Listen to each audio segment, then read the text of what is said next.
나주부TV 시청자 여러분 안녕하세요. 네, 주말 잘 보내고 계시죠?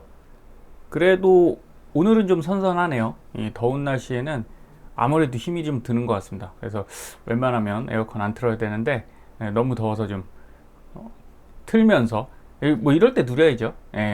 이게 뭐 아낀다고만 잘 사는 거 아닙니다. 투자도 할 때 하고 쉴 때 쉬고 뭐 이런 것 같아요. 자, 오늘은 이제 어제 제가 상담을 하다가 그 상담 받으시는 분이 너무 걱정을 하시는 거예요. 침체에 대해서. 경기 침체 이제 뉴스에 막 나오잖아요. 안 좋은 뉴스가 너무 나오니까 뭐 멘탈 이런 문제가 아니라 힘든 건 힘든 거죠, 사실은. 그게 이제 본인이 준비가 안 되신 상황에서 이런 걸 닥치면 힘들 수밖에 없습니다. 근데 꼭 드리고 싶은 말씀은 너무 고민하지 마시라는 거예요. 어차피 벌어진 거고, 그렇죠? 누구나 똑같은 상황. 그러면 이제 이겨내고 내가 거기에 대응을 하면 된다. 이 말 계속 드려도 대응이 어떻게 되냐. 침체인데. 그럼 거꾸로 제가 이렇게 여쭤보는 거예요. 그럼 죽냐?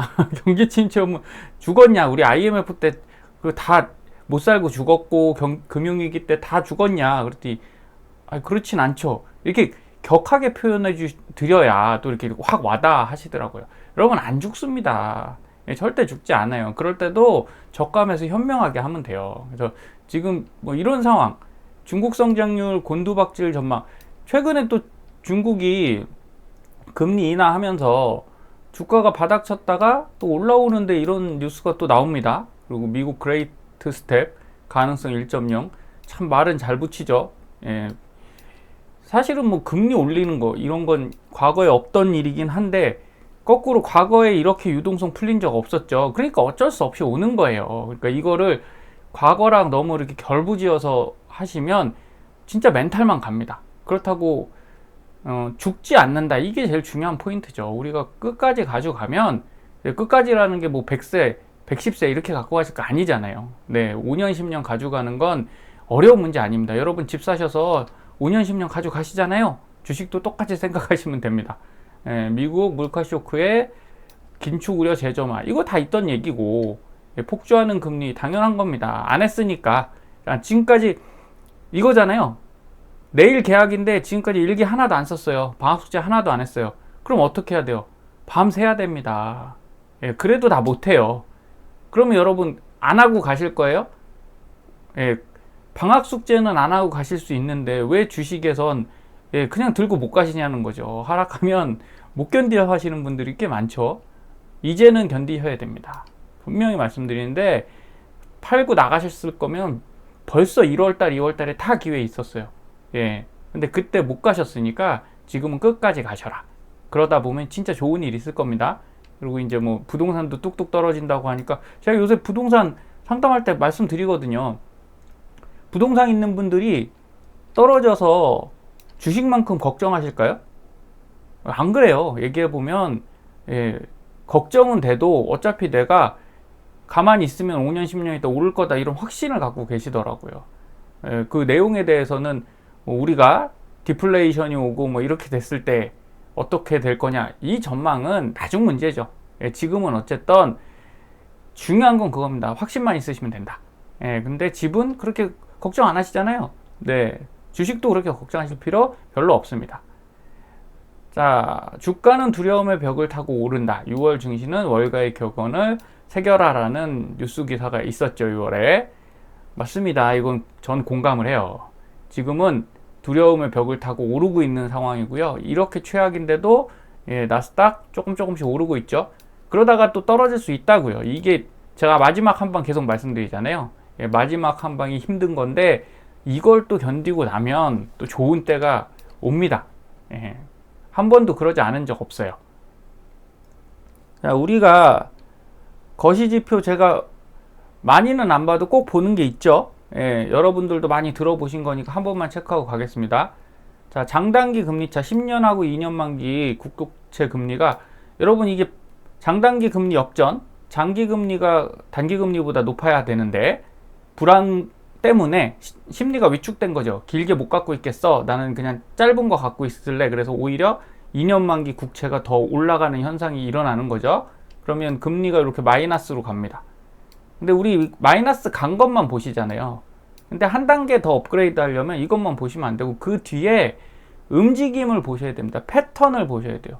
지수나 주가 모든 경제 지표는 이 패턴이 중요한데 우리는 뉴스는 뭐만 다뤄요? 발생했다만 다룹니다. 그러면 성장이 없어요. 자, 발생하고 어떻게 되죠? 그 스프레드가 차이가 커져요. 이렇게 일정 부분 커지고 여기 침체가 발생한 거죠. 예, 침체 발생하고 난 이후에도 계속 커집니다. 그러다가 어떻게 돼요? 이게 떨어지는 시점, 예, 그 금리 차가 줄어드는 시점이 이제 회복 단계예요. 그럼 여기 보시면 2004년 정도에 회복했죠. 여러분 요 밑에 게 나스닥이거든요. 그럼 한번 그냥 박스로 그려볼까요? 어때요? 이때까지 박살났다가 어디서부터 상승합니까? 이때부터 슬슬 상승하기 시작하죠. 여러분 이런 차이를 아셔야 돼요. 순서. 그래서 우선 장단기 금리 차가 이 역전됐다는 게 중요한 게 아니에요. 역전돼서 스프레드가 커질 겁니다. 그러다가 고점 찍고 떨어질 때쯤 이때가 주식이 반등하기 시작해요. 그런데 이거는 아직 안 일어난 문제잖아요. 그쵸? 지금 뭐만 일어났어요? 역전만 일어났죠. 그럼 역전했을 때 과거 2000년도 닷컴 버블 때는 빠졌죠. 예, 그리고 여기 역전이 일어났을 때 나스닥은 한 번 또 올라갔단 말이에요. 그쵸? 역전이 일어나고 1년 반 정도 텀 있으니까. 근데 여러분 올라갔다가 또 조정받고 올라갔고 하지만 결국 침체 구간에 들어가서 스프레드 커졌죠. 2008년도에도. 이때까지도 올라갔었으니까 우리 아직 이 구간이 남아 있을 거다라고 보는 거지 않습니까? 요때 반등, 마지막 쥐어 짜내서 하는 반등. 예, 침체 온다는 거 아니에요. 그럴 확률은 높겠지만 우리 거기까지 생각하지 말자고요. 이 흐름만 주목해 보십시오. 그러면 이 반등에 우선 현금화 당연히 해야 된다니까요. 그 머리에 딱 박아 놓으세요. 그리고 이렇게 떨어지더라도 우리가 언제 오를 거냐? 네, 이 장단기 금리차 스프레드가 커진 다음에 이렇게 하향할 때, 그럼 얼마 정도 걸립니까? 침체가 2008년도에 발생했는데 요게 하향하기 시작하는 시점은 2011년 정도 되는 거예요. 그럼 3년 이후에는 이게 떨어지기 시작하는 거죠. 그럼 나스닥은 어떻게 됐어요? 올랐다는 거죠. 그때부터. 여러분 2년만 버티자 이 얘기가 그 얘기잖아요. 지금부터 2년. 근데 그거 가기 전에도 뭐가 있다? 예, 반등에 한 번에 불꽃쇼가 있을 수 있으니까 이제 그걸 준비하셔야지 왜 침체를 먼저 걱정하시냐는 거예요. 제 얘기는. 침체 온다고 하여도 우리가 기말고사 보고 중간고사 보는 거예요. 근데 기말고사가 성적이 훨씬 많이 들어간다고 칠게요. 중간고사가 덜 들어갑니다. 그런데 이거는 앞으로 3개월 남았잖아요. 이거는 당장 다음 주면 어떤 거부터 준비해야 돼요? 이거부터 준비하셔야 된다는 거죠. 여기는 그 다음 문제예요. 그 다음 문제. 예, 이때 너무 걱정되시면 기말고사 걸 미리 공부를 해 놓으시던가, 주식에선 어떤 거예요? 매도를 해 놓으시면 되죠. 걱정하실 문제 1도 아닙니다. 다시 스프레드가 내려가면서 뭐 이거는 이제 평상시로 돌아가는 작용이죠. 그러니까 지금 우리는 어떻게 됐어요? 여기 발생한 거죠. 그러면 올라가겠네요. 스프레드가 확대되겠네요. 근데 아직 확대도 안 됐잖아요. 이제 확대된다니까요. 확대됐고 이 기간 무조건 남아 있습니다. 그러니까 우리는 요 기간에만 신경 쓰세요. 걱정하지 마시고. 자, 요 밑에 거는 종종 말씀드리는 하이힐드 회사채라는 건 국채보다 위험률이 높은 거죠. 저신용채니까. 그런데 얘의 특징은 채권 중에는 주식과 비슷합니다. 예, 주식이 이 금리와 굉장히 예민하게, 뭐 예민하진 않죠. 냉정히 말하면 위험자산이잖아요. 예, 채권은 안전자산 쪽에 가깝고 하이힐드는 안전자산 중에 위험자산에 가깝기 때문에 얘 특징은 이렇습니다. 자, 지수랑 거의 그 나스닥이나 이런 주가 지수랑 비슷하게 움직이는데 한 달에서 세 달 이렇게 조금 더 빨라요. 그 뭐 정확하진 않지만 한번 볼게요. 여기서 침체기 같이 들어갔죠. 그런데 보시게 되면 하이힐드가 이렇게 상승하다가 먼저 꺾입니다. 이렇게 먼저 꺾였죠. 여기서는 나스닥은 뭐 이때는 닷컴 버블이니까 미리 조정이 일어났어요. 이런 경우는 조금 독특한 상황입니다. 그런데 모두 빠르냐? 회복도 빨라요. 여기 보시면 다시 이렇게 상승하죠. 나스닥은 상승하나요? 못하죠. 그냥 이렇게 내려갑니다. 근데 이 회복 신호가 나왔다가 다시 꺾였죠. 그러면서 회복이 일어났죠? 요게 한 3개월에서 6개월 빨라요. 그래서 이 다음부터 다시 이거는 침체가 아닙니다. 이건 채권이기 때문에 채권 금리가 급하게 올라갔다는 건 가격이 떨어졌다는 얘기죠. 사람들이 위험하니까 저걸 안 사는 거예요. 그러니까 금리를 높여줘야만 이 채권이 팔리는 겁니다. 그래서 어쩔 수 없이 올라갔다가 정상화되는 작업인데 어쨌든 이렇게 변동이 일어나면 주가 지수보다는 빠르게 움직인다. 이렇게 생각하시면 됩니다. 그래서 그냥 요거를 해석할 때는 저는 그래서 지수가 회복될 때 있지 않습니까? 이렇게 해서 반등이 일어날 때 이건 지수만 보면 힘들어요. 주가 지수만. 그래서 하이힐드 수치를 봅니다. 그럼 이렇게 올라갔다는 건 리스크가 최대로 올라갔다는 거예요. 금리 10% 줘도 사람들이 산다 안 산다 안 산다는 거죠. 왜 안 사냐? 위험해 보이니까. 네, 만약에 안 위험해 보이면 5%만 줘도 사겠죠. 이렇게 보시면 됩니다. 그래서 정점을 피크를 찍었죠. 피크를 찍고 내려오면서부터는 조금씩 상황이 좋아지는 겁니다.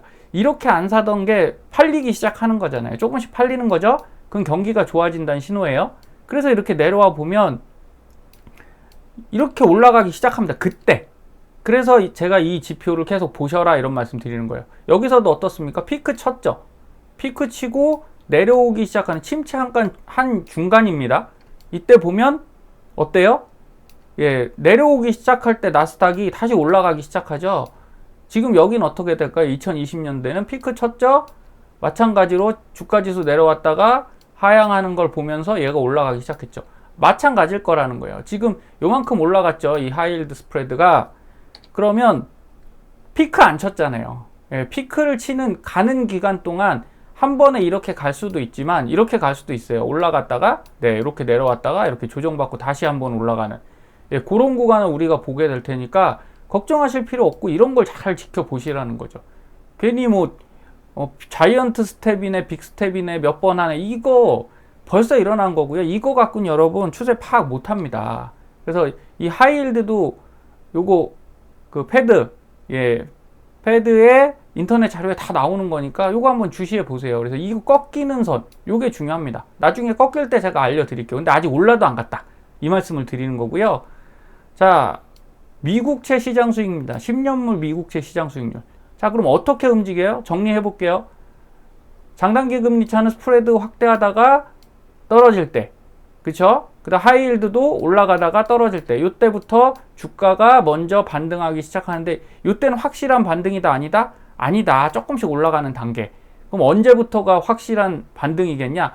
장단기 금리 차가 이렇게 축소되는 요 시기, 요건 조금 더 밀려요. 뒤쪽에서 일어납니다. 여기 보시면 이쯤에서 일어났죠?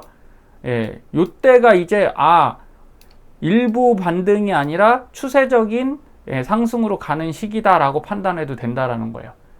그래서 장단기 금리차 일어났다 뭐 이런 게 중요는 하지만 전부는 아니다. 꼭 이거 명심하셔야 됩니다. 앞으로도 적용되실 거니까 이런 걸 배우세요. 그냥 걱정을 늘리지 마십시오. 절대. 뉴스를 보면서 거기서 핵심을 뽑고 내가 필요한 내용을 봐야지 걱정을 늘리시면 1도 좋을 게 없습니다. 자, 미국채 시장 수익률 한번 볼게요. 자, 그러면 침체에서 중요한 건 이거겠죠. 주가와 주가지수와 채권의 상관관계일 겁니다. 뭐 역방향이냐, 같은 방향으로 가냐, 정방향이냐, 역방향이냐 이런 게 중요한 게 아니라 얘도 언제 이게 먼저 오고 언제 그러니까 앞차 먼저 누가 가고 뒤차 누가 따라오냐 이런 거가 중요하다는 거예요. 2002년도 자 먼저 떨어졌다고요. 이땐 근데 좀 특수하죠. 닷컴 버블은 워낙 특수해서 미국채가 떨어졌고 그 다음에 여기 나스닥도 떨어졌습니다. 근데 여러분 보시다시피 그 다음에 나스닥이 더 2003년도까지 떨어지거든요.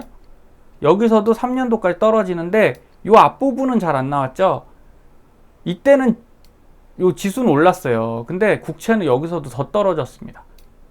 무슨 얘기냐? 국채가 먼저 떨어져요. 주가보다 훨씬 빨리 떨어집니다. 그러면 요 금융위기 때 볼게요. 금융위기 때 여기까지는 올라갔죠. 2008년도까지 주가지수가 올라갔습니다. 나스닥이. 그러고서 빠졌죠. 그런데 어때요? 국채는 여기까지 올라가다가 여기가 거의 꼭지죠. 그런데 반년 먼저 빠지기 시작했어요. 그렇죠? 예, 여기 정도 갭을 두고 먼저 빠지기 시작했죠. 요번에도 같이 빠지긴 했는데 하락폭 훨씬 컸던 데가 어딘가요? 정확히 따지면 미국채가 먼저 떨어졌어요. 예. 뭐 국채 이건 수익률이니까 예, 가격은 조금 다른 문제입니다. 그래도 여기 보시면 2020년 우리 화랑장을 나스닥이 보냈죠. 그런데 국채 수익률은 어떤가요? 예, 올라가긴 올라갔는데 여기서 또 빠졌고 여기서 이렇게 조정받았죠. 그리고서 다시 지금 올라가는 수준이거든요. 근데 가격은 좀 다르다고 말씀드렸어요. 어쨌든 이렇게 생각하시면 됩니다. 얘가 좀 빠르다. 미국채가 먼저 움직인다. 그래서 ETF 기준으로는 더 먼저 가격이 떨어지기 시작하고, 그럼 어떤 때 얘가 올라가냐? 여기서 이렇게 바닥 쳤잖아요. 나스닥이. 그런 다음에 상승할 건데 얘가 또 먼저 올라요. 여기 보시면 먼저 오르죠. 여기서도 얘는 계속 하락하고 있는데 내려갔다가 이렇게 반등 쳐주죠. 그리고 나서 다시 이렇게 유지되는, 뭐 정확한 관계는 아닙니다. 그래도 제가 볼 땐 국채랑 하이힐드가, 국채가 조금 더 움직이는 것 같아요. 빨리 움직이고 그 다음에 하이힐드가 움직이는 순서로 가는 것 같습니다. 과거 보면 대략 그렇습니다. 그래서 지금은 어쨌든 미국채가 거의 바닥 수준에 와 있어요. 예, 과거 대비 바닥 수준의 수익률 3%대에 와 있고, 자, 이게 더 올라갈 것이냐 떨어질 것이냐, 이걸 이제 우리가 지켜보는 거지 않습니까? 그거는 침체가 확실히 온다 하면 어떻게 되겠습니까? 얘는 올라갈 확률이 높겠죠. 근데 침체가 안 오고 뭐 크게 문제 없겠다 그러면 떨어질 확률이 더 클 것 같습니다. 그럼 주가는 반대로 움직일 확률이 크겠죠. 그래서 요것만 여러분들이 명심하셨으면 좋겠어요. 이렇게 상관관계, 지금 정리해드리고 싶은 것은, 우리가 결국 주가지수 기준으로 보실 거잖아요. 주가지수 기준으로 보신다면 요 하이힐드 스프레드를 먼저 잘 보셔라. 이렇게 해서 올라갔다가 떨어지는 요 구간을 이게 1년이 걸릴지 그건 정확히 모르죠. 쭉 보셔야 됩니다. 그때부터는 주식을 좀 비중을 더 높이셔도 됩니다. 그리고 두 번째는 미국채 수익률이 더 빨리 움직이기 때문에 지금 충분히 내려갔어요. 미국 국채는. 그럼 얘가 다시 튀어 오른다. 그러면 주가가 올라가는 거 아닙니다. 그때 절대 주가는 올라갈 수가 없어요. 왜? 침체가 강화되기 때문에 주가는 더 바닥을 칠 겁니다. 그럼 그때가 바닥이 되겠죠. 그러니까 국채 수익률이 지금은 아직 올라가는 단계도 아니잖아요. 그러니까 시작도 안 했다. 그러니까 여러분 절대 걱정하지 마시고 그것만 명심해서 보십시오. 미국채 수익률이 먼저 올라가기 시작하면 진짜 침체로 가는구나. 그럼 주식 비중 낮추셔야 돼요. 그래 놓고 고점을 찍고 다시 하락하는 때 되면 그때쯤 주식을 다시 들어가셔도 늦지 않습니다. 그래서 이런 사이클들을 분석하시는 게 굉장히 중요한 기술이다. 중요하다기보단 이게 바로 산소호흡기라는 거죠. 투자에선 이런 게 산소호흡기입니다. 그래서 우리가 잊지 마셔야 될 게 있어요. 그냥 주식 위주로만 보지 마십시오. 우리나라 분들은 제가 이렇게 금융에 밝진 않으시잖아요. 옛날보다는 훨씬 좋아졌습니다. 제가 이 일 거의 20년 가까이 했는데 그때보다 지금 분들이 훨씬 똑똑합니다. 그런데도 약간은 이제 올인 성향들이 있으세요. 부동산 좋아하시는 분은 부동산만 하시고, 주식 좋아하시는 분은 주식만 하시고, 근데 그건 좀 섞어야 된다. 트렌드가 그렇지 않습니까? 그래서 자, 요게 이제 HYG가 하이힐드 채권 ETF인데, 요거는 이렇게 변동성이 크지 않으니까 그냥 설명만 드릴게요. 요때 금융위기 때죠. 금융위기 때도 요 녹색이 S&P 500 차트입니다. S&P 500. 자, 같이 떨어져요. 그럼 하이힐드가 먼저 떨어지고 S&P도 그 다음에 맞춰서 떨어집니다. 근데 여기 보시면 이렇게 살짝 반등이 일어나기 시작하죠. 하이힐드가 먼저 좀 움직여요. 몇 달 먼저 움직이고, 그러니까 여기서 하락하던 게 계속 떨어졌잖아요. 그죠? 그런데 여기 바닥 따지면서 지금 반등했죠.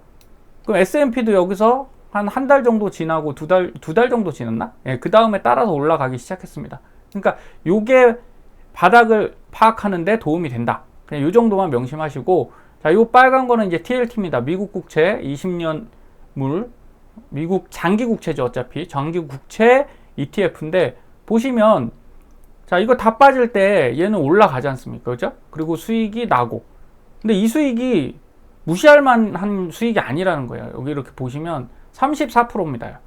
네, 침체가 발생하는 그 수준부터 주가는 30%가 빠져요, 여러분. 근데 예, 국채는 어쨌든 올라갑니다.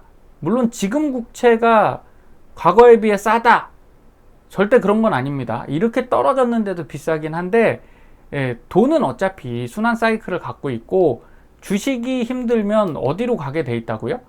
훨씬 시장도 크고 신뢰도가 높은 예, 국채, 채권으로 가게 돼 있습니다. 그 중에 글로벌 탑 10인, 탑 10이 아니죠. 원탑이죠, 원탑. 현재는. 중국은 아직 뭐 그만큼 안 됐으니까. 예, 미국 국채는 몰릴 수밖에 없어요. 달러 지금, 달러 사시려고 뭐 난리도 아닌 거랑 보시면 비슷합니다. 그럼 여기서 또 내려가죠. 주가가 S&P가 올라가는 동안 이렇게 역으로 움직여 왔어요. 그리고 더 떨어지면 어떻게 됩니까? 예, TLT는 올라가고. 자, 이렇게 되는 구간이 있고 안 맞는 구간도 있어요. 근데 대부분 이렇게 움직였기 때문에 여러분 여기서 주가가 더 빠지면 저는 이렇게 반등한다고 생각한다니까요. 그런데 여기까지 갈지는 모르겠어서 이 중간에 다시 조정을 받더라도 여러분 여기 올라갈 때는 지금은 채권을 사실 필요가 없죠. 그럴 때 거꾸로 생각하면 여기서 만약에 얘가 올라가면 이게 더 떨어질 거지 않습니까? 그죠? 분할 매수하는 건 괜찮죠. 한 번에 사는 게 아니라 분할 매수했다가 얘가 만약 다시 떨어진다고 하면 얘는 올라갈 확률이 높아 보이지 않습니까? 예, 과거가 그랬어요. 항상 이렇게 역순으로 움직였으니까. 그러면 지금은 예, 국채 예, 좀 갖고 계실 필요 있습니다. 그래서 한 방에 사시지 마시고 이렇게 분할 매수를 꼭 하십시오. 앙드레 코스톨라니는 이런 말씀을 했어요. 시세 변화에 민감하게 반응하지 마라. 지금 꼭 필요한 조언입니다. 진짜 여러분 예, 투자는 심리 게임이니까 절대 민감하게 반응하지 마시고요. 버블 없이 폭락 없고 폭락 없이 버블 없다. 버블은 일어났죠 벌써. 그래서 폭락하고 있는 중이고 폭락이 있기 때문에 하나 더 붙이죠. 폭락 없이 버블 없어요. 그 다음에 폭락이 있으면 견디면 큰 수익이 나는 겁니다. 예, 우린 이 기회를 지금 잡아야 되는 거예요. 볼테르는 아무리 나쁜 일이라도 좋은 결과를 가져올 수 있다라고 말했는데 이는 주식에 딱 들어맞는 말이다. 이렇게 나쁜 결과도 여러분이 어떻게 행동하고 대응하느냐에 따라서 좋은 결과로 만들어낼 수 있습니다. 자, 피터 린치는 주식시장이 하락하는 것은 1월의 눈보라만큼이나 일상적인 것이다. 대비만 되어 있다면 주가 하락이 당신에게 타격을 줄 수 없다. 이거 대비하세요. 지금 대비하시는 건 그냥 꾸준히 사시거나 아니면 꾸준히 보유하겠다 생각하시면 됩니다. 예, 겁나서 팔지만 않으시면 돼요. 그리고 진짜 쓸 돈이면 미리 팔아 두세요. 또 더 떨어지고 팔지 마시고. 주가 하락은 공포에 사로잡혀 폭풍을 치는 주식시장을 빠져나가려는 부하 내동파들이 내던진 좋은 주식을 싸게 살 수 있는 기회이다. 지금 너무 좋은 기회라니까요. 예, 명심하시고 멘탈 관리가 중요한 게 아닙니다. 여러분 그냥 명심만 하시면 돼요. 아, 지금은 되게 좋은 기회다. 그러니까 내가 잘 참아내면 된다. 이렇게 보시고, 자, 한 인터넷 유머 게시판에 그럼 이 하락에는 어떻게 대응해야 할까요? 대응해야 하나? 너가 효율적으로 대응할 수 있을까? 이런 예, 물음표를 남겨놓은 걸 봤습니다. 예, 근데 이게 뭐 좋다 나쁘다 이런 얘기 아니에요. 예, 여러분 효율적으로 대응할 수 없다면 굳이 우리가 공부할 이유가 없다라는 거예요. 그렇죠. 그래서 제가 뉴스에 흔들리지 말라고 말씀드리는 것도 그냥 머리 복잡할 거면 안 듣는 게 낫습니다. 그냥 눈 감고 가는 게 나아요. 그런데 제가 방송에서 누누이 강조드리지만 대응 왜 안 돼요? 된다니까요. 저는 80% 이상 무조건 대응됩니다. 주식 하시는 분들 투자자 말고요. 제가 전문가분들한테 조금 가끔은 싫은 소리 합니다. 뭐냐면 너무 비겁하다. 이게 무슨 얘기냐면 아니 올라가면 상승장에는 올라가면 사라고 하죠. 그래 놓고 떨어지면 아 주가는 알 수 없대요. 그리고 하락하면 어때요? 더 사야 된다고 해요. 그래 놓고 반등하면 그걸 아무도 알 수 없다. 뭐 맨날 이러잖아요. 근데 그럼 결국은 계속 사란 얘기잖아요. 사지 말고 파세요라는 말하는 주식 전문가 없죠. 없습니다. 그러니까 이거는 전문가라기보다는 그냥 상업적으로 멘트 하시는 분들이 많다. 지금은 그런 겁니다. 그래서 대응 어떻게 되냐? 제가 SV 시그널로 정확하게 말씀드렸잖아요. 여기 보시면 상단의 갈색 예, 이거 일봉입니다. 나스닥 종합의 일봉이고요. 예, 하단의 갈색, 우리 이것만 큰 것만 보자고요. 큰 것만. 그럼 요게 매도 신호거든요. 갈색이 매도 신호인데, 자, 위쪽 보시면, 자, 여기서 매도 신호 떴어요. 고점 근처죠? 이 정도면 어깨도 넘어가는 것 같아요. 귀쯤은 되는 것 같습니다. 여러분, 이때 매도하고, 그리고 매수 신호는 뭐라고 말씀드렸냐면, 예, 요거 녹색. 예, 요게 매수 신호예요. 그럼 요때 사시면 거의 바닥 근처. 네, 여기서 이제 이평선, 300일 이평선 뛰어넘는 요 근처에 사셨으면 굉장히 좋은 매수죠. 네, 이건 거의 전문가의 매수입니다. 자, 그리고 언제 팔아요? 갈색. 또 여기 파시면, 이거 거의 꼭지잖아요. 네, 이렇게 매도할 수 있으면 뭐가 걱정입니까? 그리고 여기서는 상승장에는 A급 매수 시그널 안 나온다고 말씀드렸어요. 이거는 B급, 사실은 C급에 해당합니다. C급 매수 시그널인데 사야죠. 내가 물량 필요하면 사는 겁니다. 여기서 샀으면 이쯤 산 거잖아요. 그럼 뭐 나쁘지 않죠. 조정 한번 받았고 이때 물량 줄여놨다가 다시 사는 겁니다. 그리고 다음 여기 살짝 보이고 여기 이렇게 보이죠. 근데 바이너리 웨이브가 이쪽에서는 상승장에서는 하단까지 안 내려가니까 그래, 이 신호는 무시할게요. 나오긴 나왔는데 이거 C급 매도 시그널이거든요. 그러니까 이거 무시하고 여기도 제가 무시하겠습니다. 확실하게 나온 것만. 그럼 여기는 확실하게 매도 나왔거든요. 그럼 이게 여기입니다. 완전 꼭지죠. 이 구간 동안 안 팔고 계속 계셨으면 여러분 여기서도 안 팔았으면 위너 아닌가요? 예, 어떻게 더 잘 대응하죠? 거의 완벽하게 대응이 돼요. 80% 이상, 95% 이상 대응이 되는데, 자, 이런 걸 그냥 여러분이 배우고 쓰시는 게 훨씬 안 나을까요? 그리고 매수 시그널 여기 나왔죠. 예, A급 매수 시그널 나왔습니다. 그때가 요때인데, 자, 이 이후로 하락장이니까 이때 샀으면 큰 재미는 못 받겠지만 어때요? 여기서 한 번의 기회로 또 수익을 요만큼 내고 나올 수 있다라는 거죠. 근데 하락장에서는 완벽하게 시그널이 나오진 않아요. 매수 시그널은 또 힘듭니다. 상승장에서 매도 시그널이 완벽하게 안 나오듯이 하락장에서는 매수 시그널이 또 완벽한 게 안 나와요. 그냥 B급, C급으로 감으로 해야 되는 거죠. 그래도 시그널 나왔을 때 분할 매수 하시면 되잖아요. 네, 여기서 분할 매수 하시면 되고요. 여기 또 매수 시그널이 지금 떠 있죠. 그럼 지금 안 사면 되겠냐는 거죠. 아, 전 사야 된다고 말씀 계속 드리고 있잖아요. 그쵸? 그래서 나스닥은 이렇습니다. 근데 TQ는 우리가 어떻게 대응해 왔죠? 제 방송에서 계속 이 말씀 드린 거잖아요. 여기도 똑같습니다. 갈색 매도 꼭지. 그 다음에 예, 여기 매수 시그널, 여기 매수. A급은 아닙니다. 다시 말씀드리지만 요거 바이너리 웨이브 이거 전체로 확대하면 여기 약하게 B급 매수 시그널이 떴어요.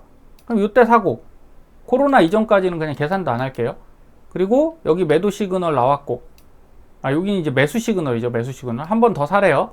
그럼 여기서 사고, 그런 다음에 이때 매도 시그널이 나왔습니다. 그러면 이때가 여기거든요. 거의 여기도 귀쯤 되네요. 그럼 이동안 보유하셨다면, 사고 팔고도 안 하고 보유하셨으면 충분하다니까요. 여러분 굉장히 대응 잘 하시는 거예요. 이렇게 되면. 이게 안 되나요? 왜? 저는 완벽하게 안다는 게 아니에요. 이렇게 시그널을 잘 만들어 놨기 때문에 어느 정도 90% 이상 걸린다는 거죠. 그럼 여러분들이 투자를 정말 잘 하시려면, 안전하게 하시려면 이런 게 중요하고, 사실 이 시그널을 통해서 지금까지 제가 방송에서 다 말씀드린 겁니다. 5개월 전에 이때 60 몇 달러, 60달러 근처에 있을 때 제가 43달러 얘기를 처음 했다니까요, 방송에서. 그래서 많은 분들이 봐주시고, 야, 절묘하게 맞췄다. 제가 맞춘 거 아닙니다. 제가 이렇게 세팅해 놓고 그동안 꾸준히 자료 수집해서 만든 이 시그널이 알려준 거라니까요. 네, 그래서 이렇게 됐고, 49달러 50 넘을 때도 49달러 이하는 전략적으로 매수하라고 제가 4개월 전부터 말씀드렸잖아요. 이거 떨어질 수 있다, 계속 말씀드려왔습니다. 그래서 저는 이때 공격적으로 사지 마세요. 다른 분들이 다 매수하세요 할 때 제가 제 방송에서는 기다리세요라고 말씀드렸다는 거죠. 그리고 반등할 때 4개월 전에 바로 이때 반등할 때 정확하게 일주일 전에, 정확하다는 표현은 좀 그러네요. 예, 그래도 80% 이상 확률로 또 반등 예상해 드렸는데 반등했어요. 그리고 이렇게 떨어졌는데 여기서 이제 한 번 더 반등하겠다 생각해서 갔는데 요거는 제가 못 잡았습니다. 요건 그냥 그대로 쭉 밀렸죠. 예. 그래서 80은 뭐죠? 80%는 10개면 10개 다 맞춘다? 아닙니다. 두 개는 틀려요. 그래도 제가 피해를 별로 안 받으면 되고요. 예, 뭐 43달러, 27달러, 21달러 떨어질 때마다 거의 다 안내 드렸으니까 이 정도 아시면 굉장히 잘 아시는 겁니다. 그래서 지금은 예, 한 달 전에도 어떻게 됐어요? 반등 성공하고 이 가격대에 집중해서 매수하세요 하고 있는데 지금 요 구간이거든요. 예, 결국은 아직까지는 반등 성공했고 여기서 올라가면 예, 여러분한테 충분히 좋은 대응 어드바이스가 되는 거죠. 조언이 되는 겁니다. 그래서 하실 수 있습니다. 예, 굳이 못한다고 생각하지 마시고 또 너무 그 불신을 가지시면 안 되는 것 같아요. 예, 제가 이게 올라갑니다, 떨어집니다 이런 말씀 드리는 게 아니에요. 저는 그냥 기계적으로 합니다. 제 자료를 갖고. 그런데 도움이 되실 거라는 거고 여러분들도 앞으로 투자를 예, 이렇게 귀팔랑거려서 하지 마시고 겁내지도 마시고 예, 꾸준히 인정하시라는 거죠. 예, 버티면 무조건 존버 아니고요. 예, 3년 정도만 정말 여러분들이 꾸준히 매월 적립식을 하신다면 전 굉장히 좋은 기회가 될 거다. 근데 만약에 더 떨어지더라도 주식에 너무 올인하는 것보다는 어떤 거요? 아까 채권이나 예, 채권 같은 거 메리트가 있어요. 지금 너무 매력적인 가격이거든요. 그러니까 일부 잘 섞은 ETF들도 같이 한 20%나 30% 차분히 사가시면 되지 않습니까? 예, 이렇게 해서 내 자산을 지키는 포트폴리오 완성하시길 바라겠습니다. 남은 주말 잘 보내시고요. 다음 주에는 상승에 좋은 소식들만 좀 있기를 바라겠습니다. 감사합니다.